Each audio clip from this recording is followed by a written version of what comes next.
Welcome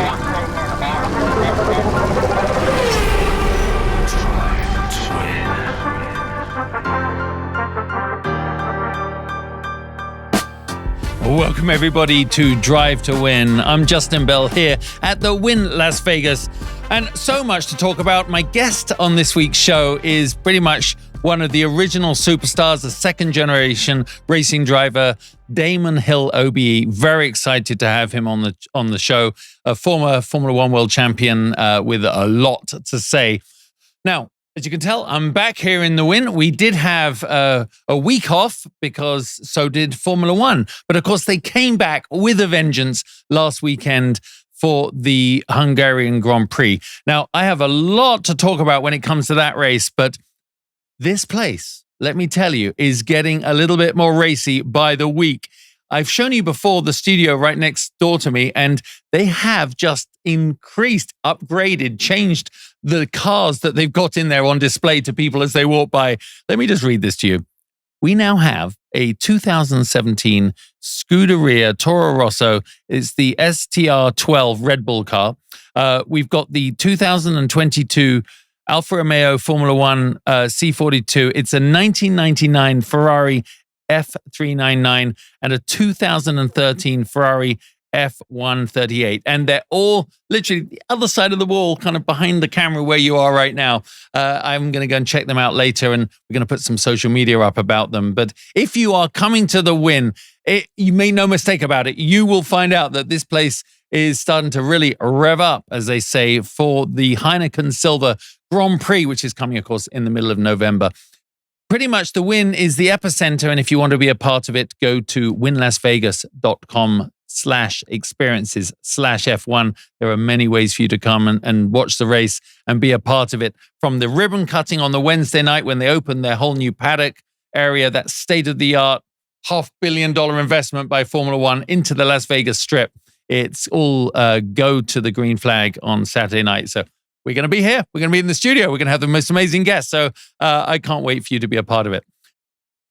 The 2023 Hungarian Grand Prix, pretty much a tale of records falling and some crockery, by the way. But we'll get to that in a minute. The big story of the weekend, in my opinion, was Lewis Hamilton getting pole. Unfortunately, I was away. Not unfortunately, I was hosting a big Ferrari event up at Sonoma Raceway. And I saw the qualifying came through on my phone, and I was like, am I serious? How did I miss that? So the minute I could, I went on the F1 app, which is brilliant, by the way, and checked out the qualifying highlights. And Lewis Hamilton, he has had pole there 9 times before. So this is a track he obviously loves beyond measure. But it was his first since Jeddah in 2021. But it's his 104th pole position. As a race car driver, I can tell you, I can't even imagine what it is like to have that ultimate pace at your fingertips. And it just shows, and we did say it on the show, didn't we, a few weeks ago, talking with some of our other guests, that just because a team is in the downside of the roller coaster that is our beautiful sport, doesn't mean the drivers have forgotten how to win races. Doesn't mean a world champion's forgotten how to win a championship, or Lewis Hamilton has forgotten how to drive a car, his Mercedes, to pole. They were the dominant team for so many races, so many years, and it's just incredible. Now, of course, if he'd won, it would have been a record 9 wins at one venue. So he knows how to win from pole, but as we saw, it didn't go quite right. Max Verstappen down the inside. He had the inside line, and to be fair, I think he was pretty wound up, and that was one of the stunning things from the post-race, post-qualifying interview. Max was perturbed. He's been a bit chilled out with all these poles, fastest lap wins, but now not to get pole by just, I think it was 300ths or 3/10. He was peed off. And that is the measure of a man that wants to dominate and win races. Probably explains why he was so good. But he did go on to win, and he wasn't challenged, and he won by, 33 seconds, I think, which is the largest race win margin in a long time. And it was, you just let him do his thing, and you revel in his brilliance and you respect it.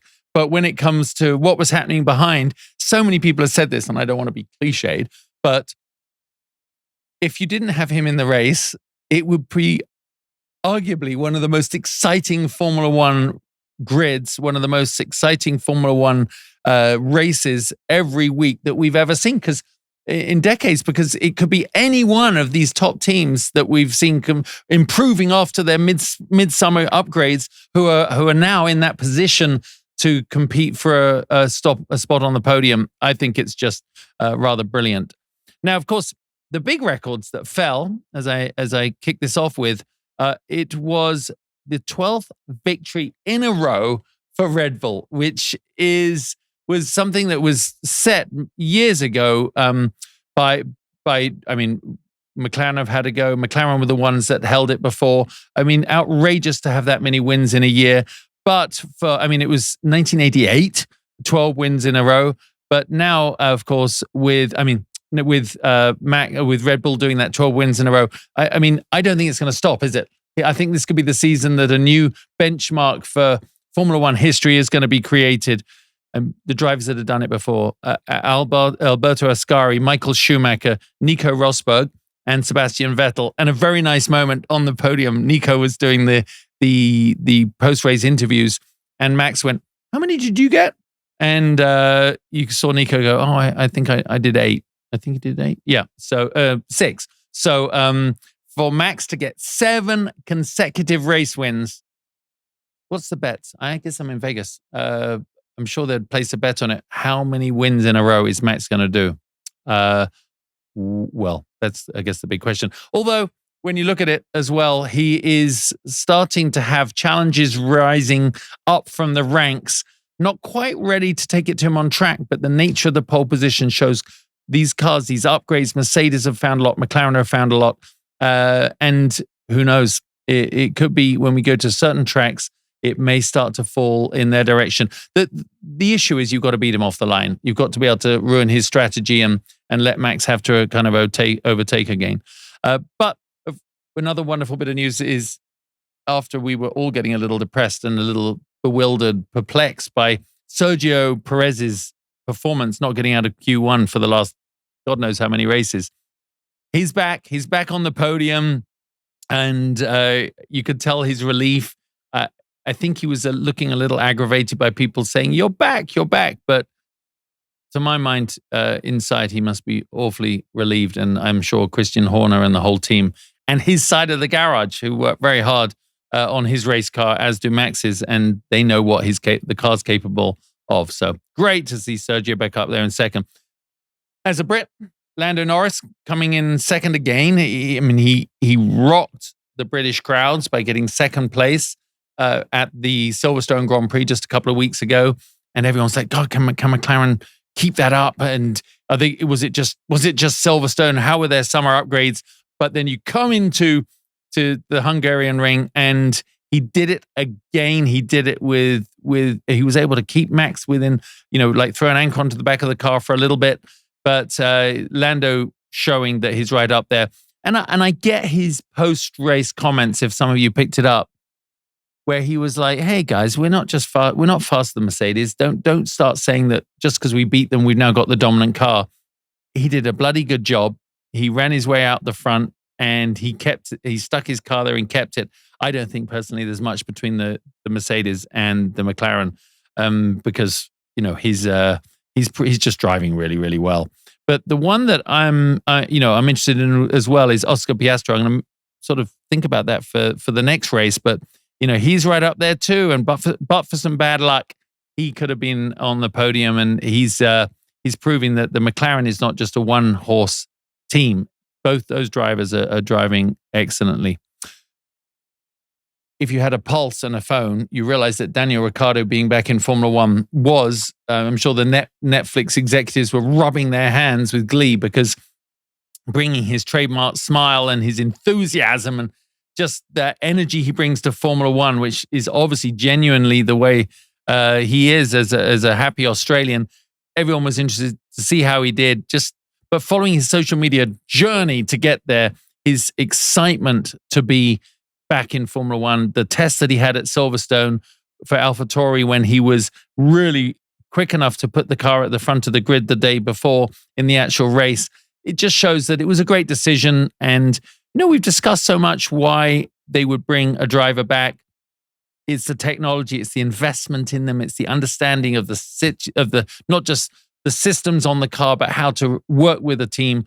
And who knows whether his journey will lead back into a Red Bull seat. But certainly by out-qualifying Yuki Tsunoda and finishing 13th overall, it was not a bad, dipping your feet back into the pond. But remember, records while they were being smashed was one thing. But did you see Lando? He does this thing with a bottle of champagne when he bangs it down on the ground. Unfortunately, to make it fizz up quicker. Unfortunately, he smashed the trophy that was sitting there for Max Verstappen and on his little podium. Most trophies are metal, and when they fall over, it's not a big deal, and unless they're glass. But this one was China. Apparently, it was porcelain. It took 6 months to make and was valued at around $50,000. So you could just imagine. Well, for the drivers, it was a bit of a lark. I think for whoever made it, it was probably pretty tragic. And Lando did seem a little apologetic afterwards. But like my son, he blamed it on Max for putting it in the wrong place. Still a kid.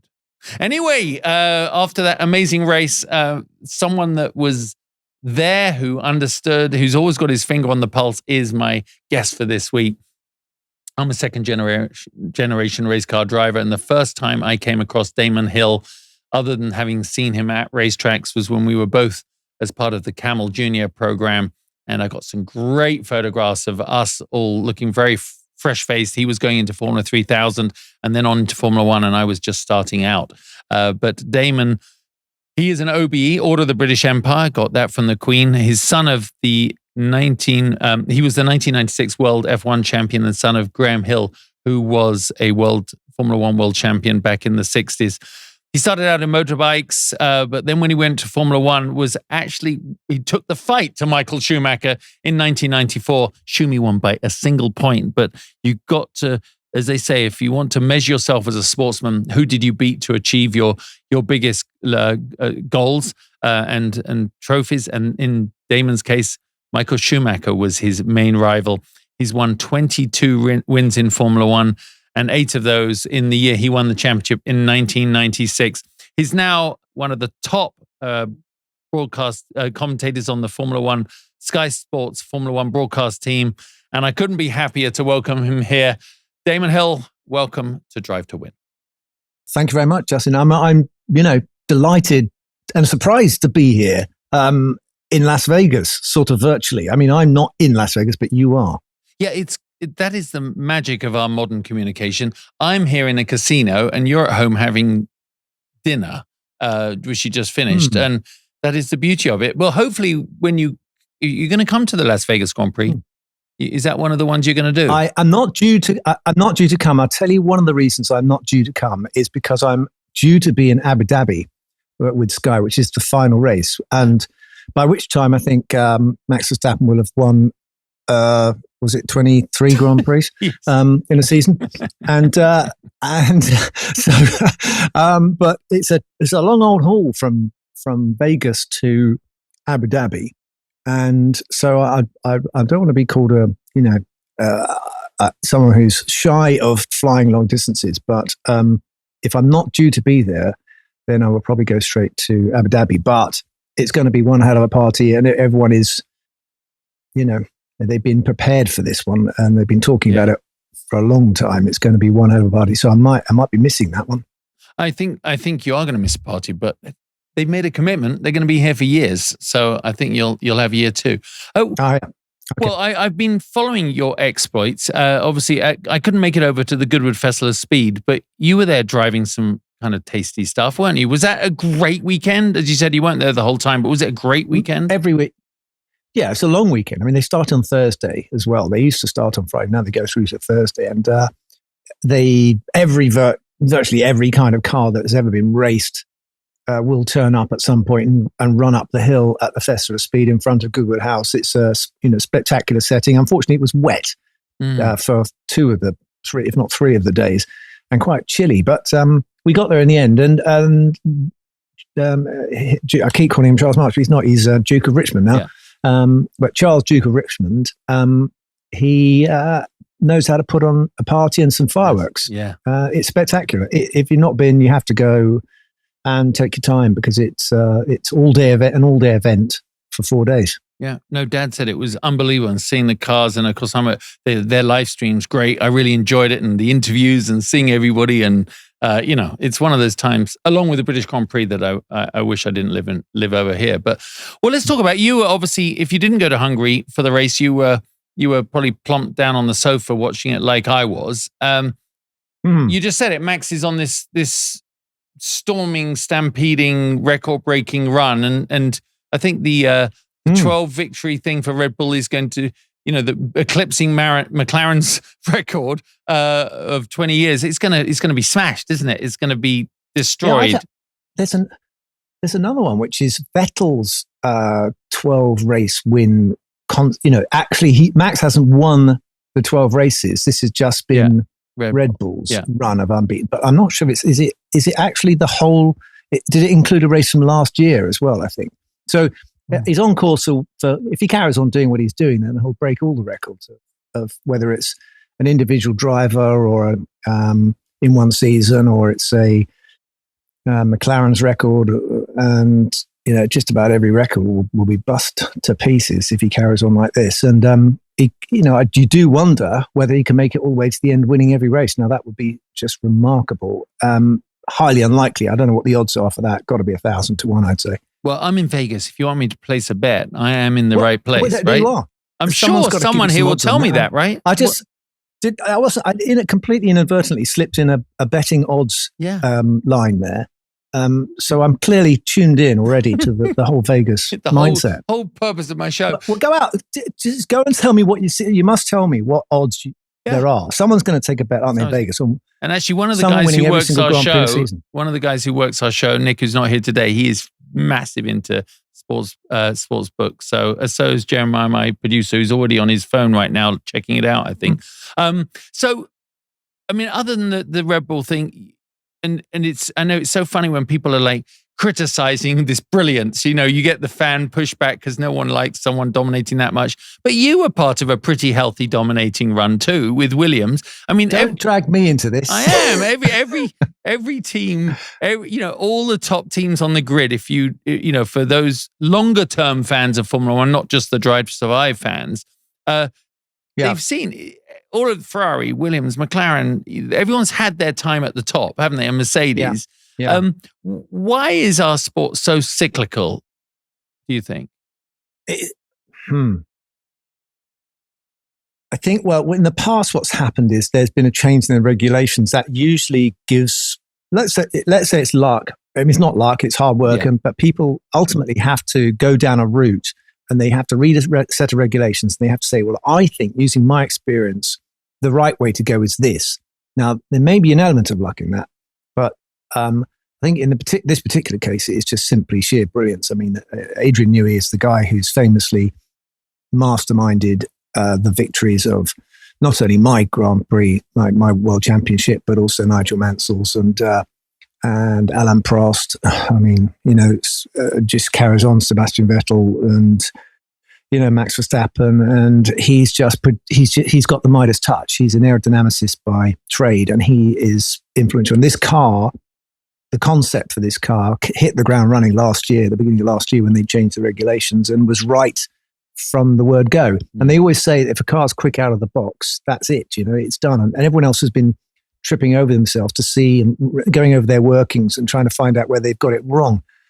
So they've got an opportunity maybe for this year and maybe next year to still be ahead, but everyone will catch up eventually. And then you get this period where they're trying to stay on top. If you remember Max's first championship, which he won in Abu Dhabi, they were closing down on Mercedes, who had dominated for 10 years. So 8 seasons, I think. So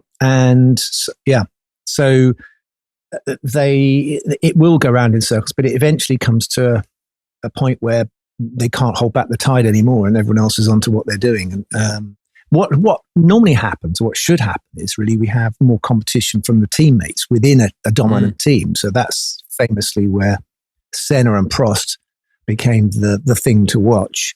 And if you've got a dominant car, at least if you've got two teammates fighting for a world championship, then you've got a championship. And that was also the case with Mercedes and Nico Rosberg and Lewis Hamilton not so long ago. Yeah, so I guess you're right. At the moment, Max is, he is just obviously on that role that if you're, as a driver, if you're lucky enough to get that winning streak and you just feel invincible, and now he's feeling invincible, isn't he? And yes. But he's not being taken to task by his teammates, so he's just able to double down, I think, every time. But it's what did you think when you saw Lewis? Lewis's pace, because I said it right at the top of the show. It's so easy. Again, in racing, you can say, "Oh, he's off the boil." No, he's not. He's driving the shoes off it, and he's doing so well. But how do you attribute their pace? And is it the car plus Lewis and George, obviously? But they're so intense, real workers, aren't they? Yes, I'm just mindful of the fact that some of your viewers, listeners might be newish to our sport. Yes, very much so. So just to remind people that there's two real competitions on the weekend. There's the qualifying, which determines the grid, and then there's the race itself. Now, the cars you need for those particular disciplines it's the same car, but you need slightly different qualities from the car. And so, and also they attack more in the qualifying, and they only need one good lap out of a set of tyres. And they were on the soft tyre, which is the stickiest and the softest, and the one that will not go that far, but it will produce one lap. That's all they needed. So they were very close. In fact, he was on pole position by 3/1000ths of a second from Max Verstappen. So Lewis was on pole. And it looked like we had a race on our hands. And then, of course, the race day comes along and Max just drives off into the distance. So what does that tell you? It tells you that a new set of tyres will hide a multitude of sins. It's just so, the tyre is so important for the grip level. And in fact, you have to go back quite a long way to when I was racing in Hungary, and I was on Bridgestones and everyone else was on Goodyears, and I nearly won the race in an uncompetitive car. So the tyre is by far and away the most important part of the car, and it's not actually part of the car. It's the tyre. So anyway, the question then is, well, how do you look after your tyres? And this is the name of the game in racing now, is to find a way of making the tyres work and stay consistent, because that means that the driver can push to the optimum for longer, and that's how to get away. So that's what's going on there, and they're all scratching their head now, thinking, well, we can wring a time out of it, but how do we make it last like the Red Bulls do for an entire race distance? And that's a measure of an advantage they have. And it's for others to work out what to do next. Yeah, and you can see it. Like Max runs those mediums for like 50 laps while everyone else is going, this is impossible. How's he doing it? How's he popping in, keeping at the front? Yeah, there's so much that goes on, but it is exciting. And I don't think it's right to say you take Max out of it, because Max is doing a great, it's just exemplary. We're lucky to see it, aren't we? But the rest of them, every weekend, it's the most exciting thing it's been. Is it going to be Lando there? Is it going to be Oscar? Is it going to, as fans, because we are fans, aren't we? And you've been around it your whole life. It's a bloody good scene, second back. Yeah. If you're not Dutch, pick a team that's in the middle of the grid. Yeah, exactly. And then you'll have an exciting weekend. If you're a Red Bull fan, then fine, you're going to get what you want. But in the mid pack, it is really, really everyone's got an opportunity, and they're so close and tripping over themselves. And 1 week they're up, 1 week they're down. It's really exciting to watch. We thought we saw Aston Martin, being the team that's going to challenge, and then suddenly they've been overtaken by the McLarens, and it's never easy. It doesn't stand still for very long, the order of things. So they're fighting like crazy, and they're spending millions of pounds and doing everything they can in a factory with wind tunnels and virtual simulators and also virtual. I've forgotten the name of it. It's the aerodynamics on the computer, basically. Yeah. It's wild. Doing their sums. Everything they can do. Amazing. Now, thousands of them. There's thousands, right? There's teams of it's hundreds and hundreds of people in these teams. How many people were at Williams when you were there? How many people were you? 150 people. Holy 150 cow. people. That's the number of engineers they have now, just on one area. Yeah, exactly. I mean, I was talking to a friend of mine. He runs a chain of restaurants down on the south coast. He said he's got 150 people working for him. That was as many people that worked on my car when I was winning the world championships. It doesn't get you anywhere now. So that doesn't include the people in the engine departments as well. So they've got some of them, like Mercedes, have got a completely different business that builds their engines, and that will be another 1,000 people. Wild. So anyway, yeah. How obviously now with the days since Frank Williams and when he passed away, and then the family sold the team, but Williams is one of those names, and I mentioned it on a couple of shows ago. If you're not a new fan, we all remember how they were the team when you were there. I mean, it was an amazing decade, dominating time. Do you still look at the team though, and with fondness, as in, I'm sure there must be people there that you still know, and you followed their hardships. It's like a tough. They're not quite there. There are not many people left from the old days. I don't think there now. So I mean, it was quite a while back. I was driving there, and it's gone and it's changed ownerships. But the name that is there, like McLaren, the name is there and will be an asset to the team. They don't want to change that. They know they've got a heritage, and they'll want to build on that and hope that they can have another life at the front. It's not impossible, is it? I mean, these things can be done, but it is very hard to get from the back to the front in Formula One. But I like to see what I'm seeing at Williams. There's some good changes, and one of the guys who's come from Mercedes, who is running the team now, is helping them make good strides. And Alexander Albon's very, very good. He's good, isn't he? Albon's really good. Yeah. Yeah. What we saw with De Vries the other day, I'm just thinking about it. Is that when you see someone like him removed in a very execution style, someone said that's a bit unfair. I said the dollars they're spending, mate. There's no, you'll be out in a heartbeat. Do you imagine that with the Logan Sargents of the world, they go, boy, if it can happen to him, it can happen to me. Yeah, I mean, it is a worry. That people run out of patience. You have to. There's what you don't have in a situation that was prevalent at Red Bull and AlphaTauri is that you have a team in Red Bull that like to have a pool of talent, and they like to keep changing their talent to just see, okay, well, famously, someone in Formula One called drivers light bulbs, but this was going back into the dark ages when people were, unfortunately lost their lives. But anyway, they were saying that they talked about them quite disparagingly and said that we can, if one doesn't work, we just take one out and put a new one in.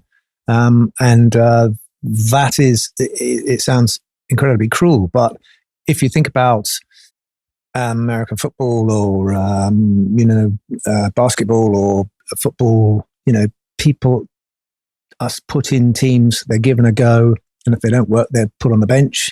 Maybe they're traded for someone else, and that's just the way it is. I mean, it is hard, and you have to be of a standard, at least a certain standard, to be able to keep a place in Formula One, and in the hope that something good happens. Or you're one of these extraordinarily talented people who just hit the ground and are fast straight away, like Lewis Hamilton, Max Verstappen. Yeah. And those are the people that everyone trips over to try and get in their car. And boy, do they. But look at Lando. I mean, I wasn't really aware of how many opportunities he might have had with Red Bull, which he declined to stay in McLaren. And no wonder Zach was so emphatic to keep him. And he did the right thing, didn't he? I mean, I looked at Lando when Zach turned up and said, "This is my new driver." I looked at him and said, he's not old enough. What are you talking about? He's only about 5 foot tall, and I think he wouldn't be strong enough. But he's a big lad now, and he's he's confident in a very charming way. He's not got an abrasive personality. He's got a quirkiness, and people like him. I can sort of see that. I can see that, like, as his confidence as well. He's now not the new boy. You can see it. He's definitely a cheeky chap. You can see what kind of a kid he must have been. Confident, chippy, ready to go. Yeah. He's breaking Max Verstappen's trophies as well. But, that was funny. That was not funny if you'd spent 6 months making it. I wonder if the Hungarians saw the funny side of that, because they those trophies cost about £40,000. Apparently, they're very, very much revered. But I'm sure they'll get replacements somehow. I'm sure Must be insured, surely. Exactly. I think it's not far off heading towards 30 years, is it, since your championship? You know, it's heading that way. Must be. It is heading that way. Around 3 years, I think. 3 years. Another 3 years. What a different world that was. From a performance point of view, we'd watch you do it. We'd watch the racing at the time, you and Schumacher. And I mean, it was. I think we were much more focused on the racing than the backstory, because we didn't really know the backstory, did we? Until, you know, what Liberty have done and opened up the world for the fans. How do you reflect back on that time? And was that an era that you're really glad you raced in against the people you raced? I think I'm glad I raced those kind of cars on those sort of tracks, because I think things have become more controlled and monitored and closer. There's less randomness, I think you could say, to things. And the cars, if a car is handling badly or a car is difficult to drive, it can be as exciting as a car that's brilliant. You know, imagine if a car's really good, it does everything you want it to, then there's what's for you to do, you know. So and there's also quite a lot of media stuff is part of their life now in a way that it wasn't. They can control their media. So Lewis is obviously clearly someone who's able to command his own audience through his own channels and stuff, which we couldn't do when we were racing. So you had to go through newspaper journalists and the TV company would film you, and that would be it, you know. So you didn't have a right to reply or your own way to present yourself in the way they do now. So I think that's why they're much more tradable, that's not the right word, marketable individuals now. You don't envy the pressures they have on them?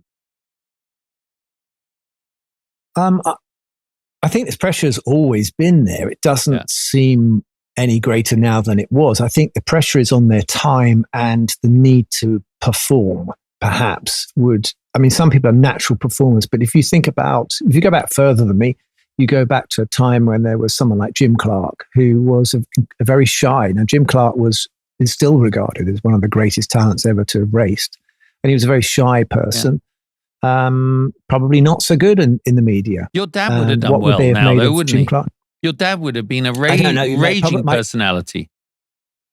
I think he was right for his time, Justin. I think he was. I think, you know, I'm not sure how he would have come across in today's world, where you have to be a little bit more politically correct. But he certainly was a character, and he definitely loved the camera. Yeah. And he knew what to do with the camera as well. And he knew what to do with the quote, and he was good in every regard there. But now the rules have changed, you know. So I'm afraid you don't you don't have your picture taken with two voluptuous ladies on each arm and stuff like that. Yeah. No, that's what I remember Sterling Moss saying to, you know, for the audience, you know, one of our legendary British drivers who only passed away a couple of years ago, but Sterling, the conversations you'd have with him, you're like, Sterling, you can't call the broadcast lady a nice piece of crumpet. It doesn't go down anymore. No. Well, he wouldn't listen to you even if you said that. So he was determined to stick in his own time warp, you know, and that's part of his charm in a way, his authenticity. Yeah, dad's just at the tail end of that. Things have moved on. Yeah, but I have to say, I don't know what you think about it, but I think it is. On reflection, it was sort of slightly, not seedy, it's not the right word, but it was slightly tacky, some of it, I think, in those days, you know, and the use of women to promote cigarettes and stuff like that. It was quite brazen, and now we live in a little bit more considered times, maybe, you know, and actually it's more respectful to women, which is perhaps should be right for the time. But I actually said it when I was introducing you. You and I, and you know, Gary Bradman, David Bradman, and Paul Warwick, we were all the Camel guys, if you remember. But you were older. You were like 23 or 24, 25. And Yeah. I was 18, 19, and they would take us to bars to give out cigarettes. Can you imagine that now? Wow. Oh my God. No, it's incredible. It is staggering, isn't it? Yeah. I mean, they used to get, I used to go around the paddock and there'll be girls handing out cigarettes, free cigarettes to kids. Yeah, I know. You know? It was just amazing. But so cigarettes are out. Obviously, you're free to smoke if you're so inclined. It's up to you. But Formula One doesn't promote cigarette smoking. It's as it shouldn't. Well, they're coming up to Spa. Obviously, coming up. Yeah, I was just thinking about. I've never driven, Eau Rouge in a Formula One car. I've only done it in GT cars and sports cars. But every era that drives Spa has, as the technology gets bigger and faster and better and more downforce and tire technology, but it still is a track remaining on the calendar where the driver can make a difference. Do you think? Yeah, I think so. Definitely. In fact, but curiously, I was listening to what the technical director of McLaren was saying just about Spa. Is that actually the time is in the slow corners. So their car is very good in the quick corners. So they're happy with that. But actually, most of the time that they want to make up is in the slower corners, which are the hairpins and the chicanes. So if you think about it, it makes more sense because at a quick corner, you're in and out of it quickly. And you spend a lot of time going around a hairpin at not high speed. So there's more time that can be found in those corners. And it's more technical. But there's not much of that at Spa, and there's a lot of straight line stuff as well. So going from La Source hairpin down to Radion and through that Rouge bit and up the hill, it's coming for a bit of criticism recently because there was recently an accident where, sadly, they lost the life of a young driver, and that was coming just a year or so after they've lost another driver as well. So. In the wet, it's extremely treacherous at Spa. Yeah. I first went there and in Formula 3 and it was raining and I just was absolutely terrified of the place. You cannot see what you're doing. You're going, and those cars, well, I raced in the wet there. In fact, I won in Spa in my last Grand Prix in 25 years ago. Justin, there you go. 25 years ago since... I won at my last Grand Prix, and it was wet, and you cannot see.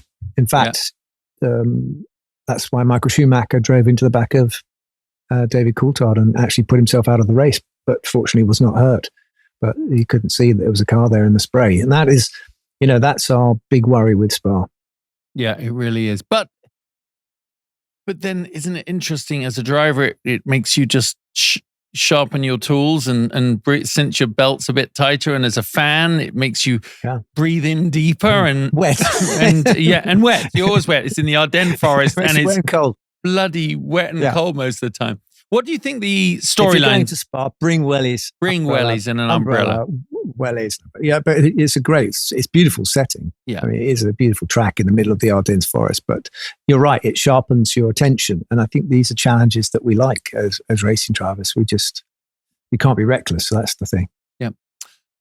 What do you think the storylines will be for this weekend? I mean, obviously, a Max, can he pull it off again? But what are you looking forward to seeing? I honestly, I would like to see Max carry on winning. I would like to know how far he can go with it. That's cool. While someone's got the chance, it could be a long time before you see someone with an advantage like that. So behind him, what would I like to see? I mean, you like to see great racing. You like to see some brilliant ideas, brilliant strategies, some good overtakes, some brave moves. I mean, I like to see Checo do a bit better. Maybe Checo can take the fight to Max and Spa. Well, put him under a bit of pressure. That'd be exciting. It'd be good stuff. Well, before we let you go, it is now time for the Mobil One pit stop with Damon Hill. And for the love of driving, Damon, I'm going to ask you some rapid fire questions. You don't have to answer quickly, but let's give it a shot. Would you have rather been a rock star or the Formula One driver that you were? a Formula One driver. I lied. Yes, that's a terrible one. I never would want to not have done what I did. Any superstitions before you got in the car? I always got in from the right-hand side of the car. I don't know where that came from. Maybe getting on a motorbike. I don't know. That's a good one. But I never get on from the other side. Yeah. The funniest driver that you ever shared the pit lane with? Well, you're going to think this is strange, but Heinz-Harald Frentzen I was a teammate with him, and he had us all in stitches. I mean, he was very difficult to read outside in the paddock and in his career. But once he was in the debrief room with us, I promise you, he managed to find the funny bone of all of us. He was just brilliant. He was very, very dry, had a very dry and inventive humor. He's actually on Twitter as well, so you can look him up and you'll get an idea of what I mean. Great idea. Your dad's moustache was such a trademark. What age were you, and were you excited to be manly enough to finally have a moustache? Yeah, I didn't go for just the plain moustache, because if I did that, I did it once for a photo shoot for Goodwood Festival of Speed. Actually, Charles Richmond persuaded me to take part in it, and I looked like my dad. It was very scary, actually, to be honest. I just had this little pencil moustache, and I just thought, I can't do that. That doesn't look right. So I have a goatee normally. At the moment, I'm very badly kempt. Apologies, I haven't shaved. Well, look at me. Final question. What was the dumbest thing a journalist ever asked you?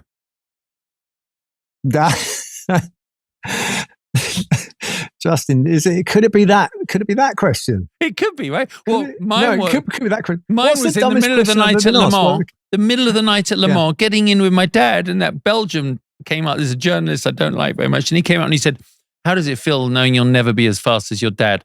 I went, what a time to ask me that. All I said was, there's about 200 other drivers in this paddock that aren't as fast as him either. So, no, that's true.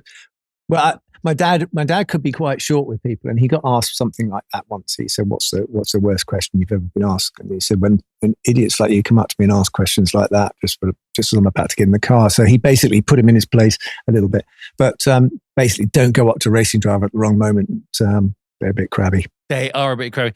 Damon, thanks so much for being on here. I will see you. I might be at the revival if you're going to be there. I'll be back for that. And yeah, I think so. Yeah, good. And I'll try and turn up to a race. That's what you do. Is you swan around the place with looking at beautiful cars and beautiful venues, and yeah, you've made a great life for yourself, haven't you? Doing what you love. Thank you so much. Good. I really have. Well, thank you so much for being a part of it, and we'll catch up soon, mate. All right, take care. Thanks very much. Lovely chatting. Well, very cool to have the Damon Hill on the show. That was a great insight, of course. And Damon, one of the quirkier characters in Formula One, and winning a world championship nearly 30 years ago. Big deal. The buzz in the car world is definitely about the Las Vegas Concorde coming up the Saturday before the Heineken Silver Grand Prix. And the reason there's a buzz is the team here at the Wynn, they are dedicated, committed to redefining the genre of the car concours. Traditionally can be a bit stuffy. They have lots of older gentlemen and ladies in blue blazers and straw boaters walking around looking for blades of grass on tires and things like that, which can totally destroy your chance of becoming best of show. But the Wynn, well, we're going to do it a little bit different this year. We have a collection of some of the finest, most historic cars with the best lineage from the last 100 years or so of the automobile, as well as contrasting that with the latest electric cars and hypercars, supercars, a little bit of everything. There will be tons of VIPs, celebrities, and you can get in through the gate and be a part. It's out on the golf course, right behind the Wynn. It is a trademark feature of Las Vegas, right under the shadow almost of the Sphere. You can see it all in one place. And that is the Las Vegas Concorde. Go to lasvegasconcorde.com and there's a ton of information. Oh yeah, and I'm hosting. So it's worth coming. It's worth watching. Time now for the Wynn Las Vegas race preview. Now, Spa-Francorchamps is this weekend, set in the Ardennes forest. It's the town of Stavelot in Belgium, one of the true classics on the racing calendar in any series. But when you take Formula One there, it is a bit like trying to go to the moon. All the risks are heightened and you're strapped to a rocket ship. And it is, for many reasons, as Damon Hill just said, it's one of the most dangerous tracks on the circuit. Of course, when it comes to danger as a driver, we respond to it, we react to it. No one wants to get killed, and no one wants to see anyone get killed or injured. But when the stakes are higher, so for some reason is the drama. And definitely with the weather that you have at Spa, is traditionally at least raining half the time. And it's set in these amazing forests. And so just it becomes its own microcosm, and it literally can be miserable weather, which makes for very tough racing. Great to watch, but not so fun to be a part of. Why is it so difficult? The track, well, they have kept the original, all the way back to 1925 when they ran the first Grand Prix. They've had a Grand Prix there every year other than 2.